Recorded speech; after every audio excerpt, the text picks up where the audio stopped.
dia 16 de agosto de 2017, o corpo de António Navarro Serdano foi encontrado com 6 perfurações de faca na garagem do prédio onde ele vivia com a esposa. Olá, eu sou a Ariana e quero dar-te as boas-vindas a mais um vídeo aqui no meu canal. Normalmente eu lanço um vídeo de um crime real às quartas-feiras, mas hoje é feriado em Portugal e, portanto, optei por lançar um vídeo extra esta semana. Se gostas de conteúdos relacionados com crimes reais, séries, viagens em família, não te esqueças de subscrever o meu canal, deixar o teu gosto, um comentário e ativar as notificações para não perderes nenhum vídeo. Hoje está um dia horrível, mas está super abafado, portanto faço-me acompanhar de um chazinho gelado. Preparem o vosso e acompanhem-me em mais um caso real. O caso de hoje inspirou um filme da Netflix, Viúva Negra, ou O Jogo da Viúva, dependendo do país. O caso real ficou conhecido como o assassinato de Patraix. E como já deves imaginar, quem matou o António foi a própria esposa. Esse não é o ponto mais importante do filme, nem é o ponto mais importante do caso. Este pequeno spoiler não tem problema algum. O que vamos destacar no vídeo de hoje é a quantidade de coisas, de artimanhas que esta mulher foi capaz de criar e mentiras que conseguiu inventar e as pessoas que ela acabou por envolver, a tristeza em que ela colocou a família do marido, porque é surreal. O nome certo nem é o jogo da viúva, é mesmo Viúva Negra, porque, tal como a aranha, ela fez uma teia que ninguém imaginava. Vi este filme ontem e nem sequer estava a pensar falar sobre este caso, e dei por mim, enquanto estava a ver o filme, a pesquisar sobre as pessoas reais, não é? E eu devo destacar que os atores escolhidos, pá, a Netflix acertou em cheio, porque está tudo tão bem feito, tem tantas semelhanças, nesse aspecto é 10 em 10. Este crime aconteceu em Valência e chocou a Espanha. Nunca ninguém iria imaginar que algo assim poderia ter acontecido. Aliás, quando as primeiras autoridades chegaram ao local do crime e se depararam com todo o cenário, começaram a pensar se aquilo não poderia ter sido um assalto, até porque isto foi em agosto. Tendo em conta que aquela área era uma área residencial, muitas das pessoas têm férias em agosto e, portanto, muitas das casas estavam vazias. Mas rapidamente as autoridades tiraram o assalto da equação. E isto porquê? A garagem não tinha sido arrombada e para entrar teria que ser com uma chave. Isso significava que quem acedeu à garagem tinha acesso à garagem ou que alguém lhe deu esse acesso. Por outro lado, começaram a olhar para a cena do crime e perceberam que o corpo estava numa ponta e existia um rastro de sangue até ao corpo e a janela da lateral oposta do carro estava partida. O António tinha a carteira, nada faltava dentro do carro, portanto, garantidamente não tinha sido um assalto. Depois também começaram a ponderar que talvez por viver um advogado no mesmo prédio que ele, o António poderia ter sido morto por engano, mas rapidamente também tiraram essa questão da equação. Como é que isto aconteceu?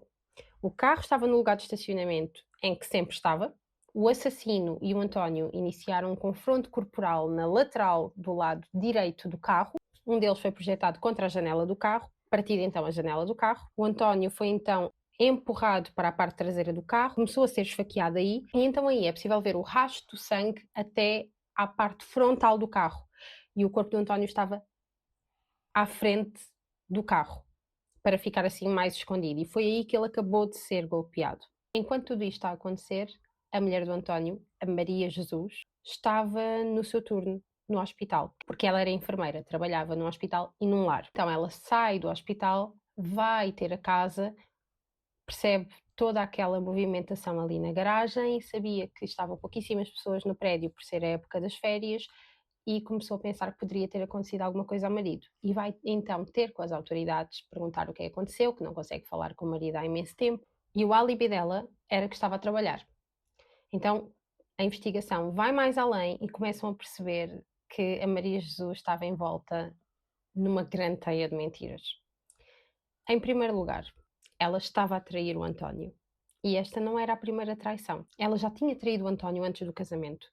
O António perdoou e mesmo assim casaram-se. Apesar da família dele estar super contra, eles casam-se e ela continua a traí-lo. Ela inventava que ia estar a fazer turnos extra, que ia estar num plantão à noite e que, portanto, não podia ir para casa até que ele encontra uma mensagem no telemóvel dela de um dos amantes dela. E o mais curioso é que 2 dos amantes dela nem sequer sabiam que ela era casada. Sim, porque não era só um amante. Então a Maria tinha uma melhor amiga, e era com essa tal melhor amiga que ela muitas vezes saía e que as 2 tinham encontros a 4, como se fossem encontros entre casais, tendo em conta que o marido da Maria estava em casa. E essa melhor amiga, quando foi interrogada, acabava por falar demais e por contar até coisas que ninguém lhe tinha perguntado. E só com o depoimento da melhor amiga foi possível perceber a quantidade de mentiras que a Maria contava. A Maria estava supostamente a trabalhar e na realidade estava em discotecas a noite toda a conhecer novos amantes. Um dos amantes da Maria era o Salvador. O Salvador era colega dela do hospital, casado, com um filho, mas detalhe, a esposa do Salvador era colega tanto da Maria como do Salvador, trabalhavam todos no mesmo hospital. E quando a Maria se cruzava com eles nos corredores, era tipo a melhor amiga do casal. Dizia coisas do género: Olá, casal perfeito, o casal mais fofinho. A Maria começa a aproximar-se mais do Salvador. Ela era muito querida para todos os homens, fossem mais velhos ou mais novos. E o Salvador, por ser um homem já muito mais velho, em vez de ter juízo, era o oposto. Estava a passar ali por uma espécie de crise de meia-idade, a sentir-se menos homem, e o facto da Maria lhe dar tanta atenção fez com que o Salvador se sentisse um super, hiper macho latino. Ele achou mesmo que ela estava super apaixonada por ele e ficou completamente obcecado. Quando o António ainda estava vivo, ele tinha perdido 2 grandes amigos num acidente de carro e comenta com a Maria que esses amigos tinham falecido, que as esposas não estavam nada bem. E no meio desta conversa ele diz: Pois, agora elas vão receber o valor do seguro. Pronto, não é suficiente para levarem a vida durante muitos anos, mas já é uma ajuda para recomeçarem agora que perderam os maridos. E essa conversa para a Maria foi a resposta, a solução para todos os problemas dela. Ela começou a pensar na herança, em ficar com a casa só para ela, talvez até receber alguma pensão ou até mesmo o valor do seguro. E tudo isto porque ela estava completamente apaixonada por um dos amantes dela, o Daniel. Detalhe: o Daniel não sabia que ela era casada. O Salvador sabia, mas o Daniel não. Então ela precisava de arranjar uma marioneta que cometesse o crime por ela. Ela ainda tentou manipular um dos amantes, o Andrés, mas o Andrés não lhe deu assim muita confiança nesse sentido. Ele dizia-lhe sempre para ela denunciar, que ele a iria apoiar, que estava ali para ela, que ela não precisava se preocupar porque ele ia estar sempre presente para ajudar, que se ele encontrasse o António na rua que se passava, porque aquilo não é comportamento de um homem. Isto porquê? Porque ela fazia a cabeça dos amantes que sabiam que ela era casada, alegando que era vítima de abusos e maus tratos, o que era mentira. Mas o Salvador estava perdidamente apaixonado, estava louco por ela. Ele era capaz de tudo, mas ela sabia que a pessoa perfeita para cometer este crime era o Salvador. Era o alvo mais fácil de manipular. Então ela sabia como fazer isto. Ela não lhe pediu diretamente para ele cometer o crime. Ela criou-lhe o desejo que o levasse a querer cometer este crime. Por exemplo, mandava-lhe mensagens a dizer: Não aguento mais, tivemos uma grande discussão, eu estou com muito medo do que ele me possa fazer.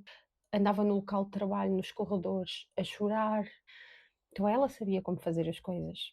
E sempre dando a entender que a qualquer momento a vítima passaria a ser ela, a vítima de um crime brutal. Até que ela percebeu que o Salvador estava completamente na mão dela. E o que é que ela faz aí?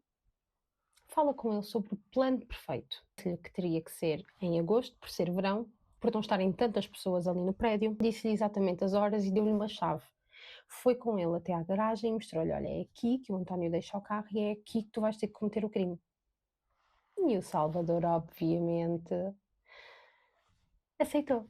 Entretanto, o crime acontece e as autoridades começam a fazer o quê? A colocar todos os telefones dos principais suspeitos sob escuta. Começam, obviamente, no da Maria Jesus, começam a colocar também os dos amantes, porque se apercebiam das chamadas que ela fazia com eles, até que chegam ao Salvador. E quando chegam ao Salvador, aquilo foi chamadas, aquilo foi mensagens. As autoridades criam todo um esquema em que dizem à família do António que já sabiam quem é que tinha cometido o crime e pedem para eles não comentarem com ninguém, apenas com os familiares mais próximos. O que é que eles fazem? Obviamente vão falar com a esposa, com a viúva. Ela sabe, fica cheia de medo. Porquê? Porque ela queria era tratar rapidamente da herança, porque ela já estava a comprar uma casa com o Daniel para os 2 viverem juntos. Ela já estava a reconstruir a vida dela muito rápido.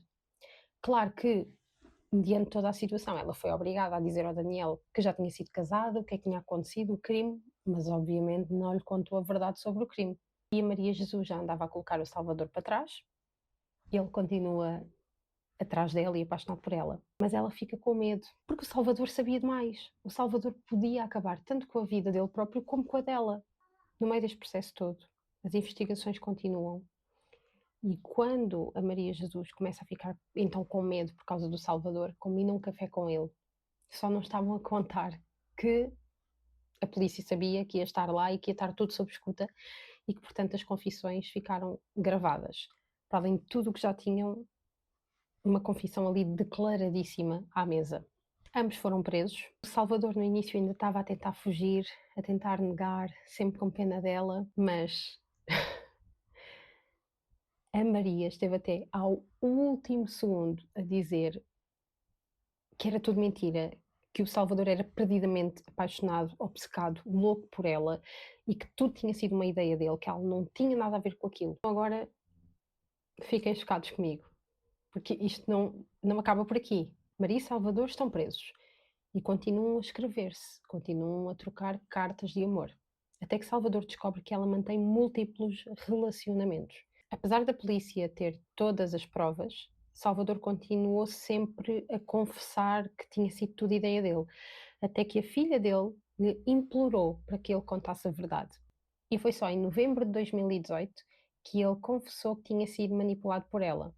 E de facto, as provas confirmavam isso. O julgamento aconteceu em outubro de 2020. Existiam muitas provas, existiam muitas testemunhas que confirmavam os casos extraconjugais que ela mantinha, todas as mentiras. No total, foram mais de 50 testemunhas que prestaram declarações. E a decisão de os condenar foi unânime. 22 anos para a Maria e 17 anos para o Salvador. Mas tu achas que o caso acabou por aqui? Não. Durante a prisão da Maria, ela envolveu-se com um outro preso chamado David. Ele tinha sido condenado por assassinato em 2008 e ela engravidou. Em 2023 nasceu o primeiro e único filho de Maria, mas ela optou por o criar sozinha. Não quer qualquer envolvimento nem qualquer relação com o pai do menino. Atualmente, a Maria está a cumprir a pena dela na unidade de mães da prisão de Fonte Calente. Já conhecias este filme? Mesmo que tenhas visto o meu vídeo até ao fim, continua a compensar que vejas o filme, porque o filme é uma adaptação, portanto, acontecem coisas no filme que não aconteceram na realidade. Para mim, o filme merece uma nota de 8 em 10. Acho que foi demasiado lento, há ali coisas que não fazem muito sentido, mas essa é a minha opinião. Se já viste, deixa-me a tua opinião nos comentários e até ao próximo vídeo.